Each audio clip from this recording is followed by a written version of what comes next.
We're in Bible Story, Volume 4 by Arthur S Maxwell. And the book I have has David and Goliath on the front. I thought I would just say David and Goliath because most of you probably are looking and saying, who is that?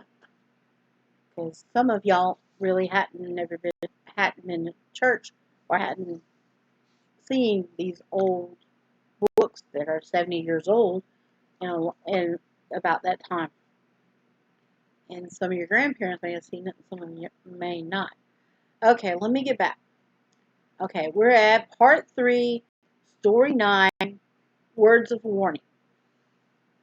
Okay, after the solemn service of dedication, Solomon held a great feast for all the crowds who had come to Jerusalem.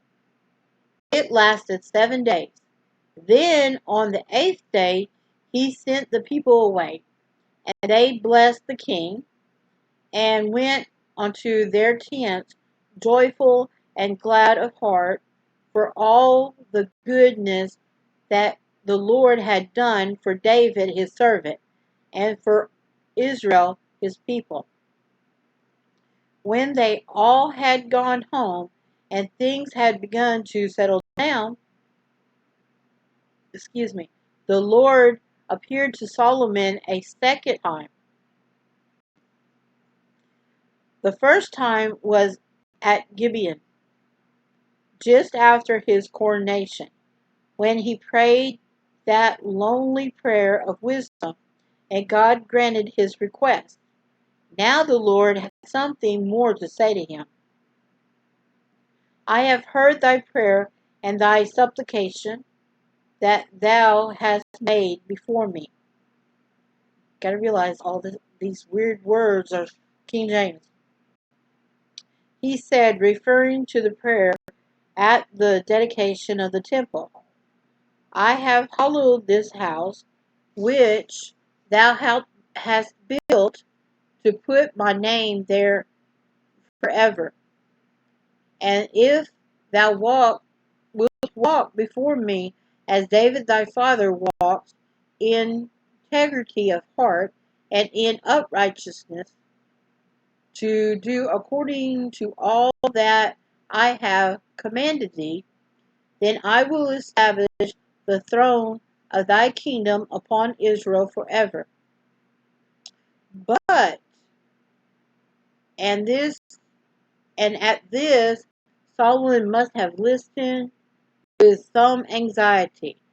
If ye shall at all turn from following me, ye or your children, and will not keep my commandments and my statutes, which I have set before you, but go and serve other gods and worship them, then I will cut off Israel out of the land which I have given them. And this house, which I have hallowed for my name, will I cast out of my sight, and Israel shall be a proverb and a byword among all people.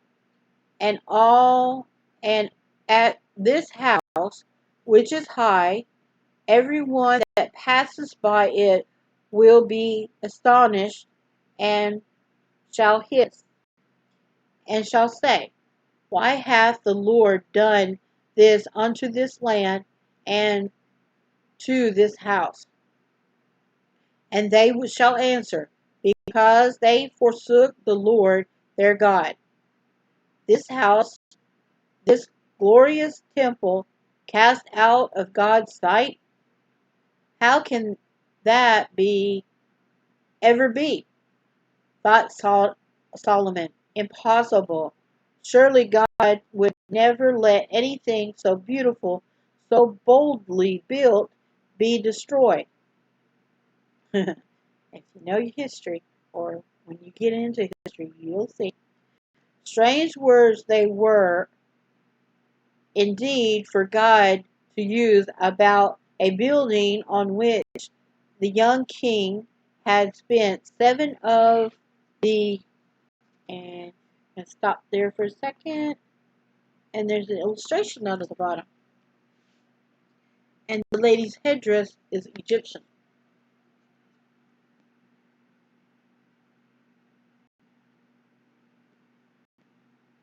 Let's see, I know my history and everything, so that's what it looks like to me. Okay, let me get back to the story. Strange words they were indeed to use about a building on which the young king had spent 7 years of the best years of his life. Was there need of this solemn warning? There was indeed, as we shall see. Already Solomon had married the daughter of the king of Egypt. That explains the Egypt. And there was also the danger that her children might want to worship the heathen gods she once served. Already he was fast becoming the richest man in the world, with more gold and silver pouring into Jerusalem than its people had ever seen before. Already he was beginning to spend money lavishly and to live in luxury, with all the perils which that sort of life always brings. So God warned him to be careful how he lived from now on. That obedience to his commandments is more important in his sight than all the beautiful buildings ever built.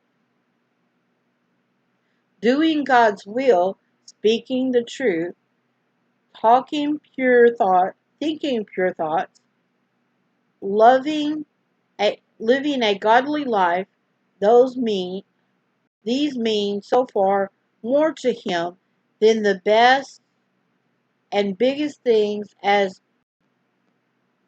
any of us can build of stone or wood or gold or silver. Oh yes, God was willing that this temple Solomon had built should stand forever. He said so, but only if Solomon and his children would be true to him always. If they should forsake him and follow other gods, then it would disappear from the face of the earth. No matter how firm its foundations, how massive its walls, how costly its golden ornaments, or it would be carried away like chaff before the wind. And the only reason why Samson's temple is not to be found, and the only reason why Solomon's temple is not to be found in Jerusalem today is because God's word came true. His warning was forgotten and the temple vanished. But they have found bits and pieces of it. But you got to think this was 70 years ago, so. But they have found bits and pieces of it. And there's the gold and the silver that Solomon was getting. Okay, now that was the part 3, story 9. And we're going to stop and then it's got some weird words in it. Oh, and it's got that number in there. Oh, I'm just browsing at this next page. But we'll see what happens. So I'm going to take the break and then be back in a minute.